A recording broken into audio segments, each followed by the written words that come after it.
Bonjour, alors nous allons voir dans cette vidéo comment multiplier une fraction par un nombre. Cette règle, normalement, vous l'avez vue précédemment en sixième, mais on la revoit ici, puisqu'on va parler de multiplication de fractions. Quand on multiplie une fraction a sur b par un nombre k, tout simplement, on va multiplier le nombre a par le nombre k, et on va garder le dénominateur b. L'erreur à ne pas faire, c'est de faire k fois a et en même temps k fois b. On fait juste k fois a divisé par b. Donc voyons ce que ça donne sur des exemples. Ici, 4 multiplié par 7 cinquièmes, eh bien on fait 4 fois 7, le tout divisé par 5. Et donc on obtient 4 fois 7 sur 5, et comme 4 fois 7, ça fait 28 cinquièmes. Dans le deuxième exemple, on multiplie 12 par 5 seizièmes, eh bien c'est pareil, on va faire 12 fois 5 divisé par 16. Sauf qu'ici, il va falloir penser à simplifier, puisque 12 c'est dans la table du 4.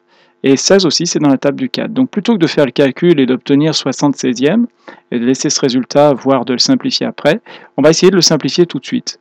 Donc pour faire cela, on va rédiger comme ceci. On va remplacer le nombre 12 par 4 fois 3.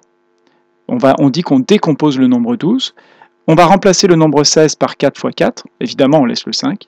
Et du coup, on simplifie un 4 au numérateur avec un 4 au dénominateur. Ce qui fait donc 3 fois 5, 15, divisé par 4, donc sur 4.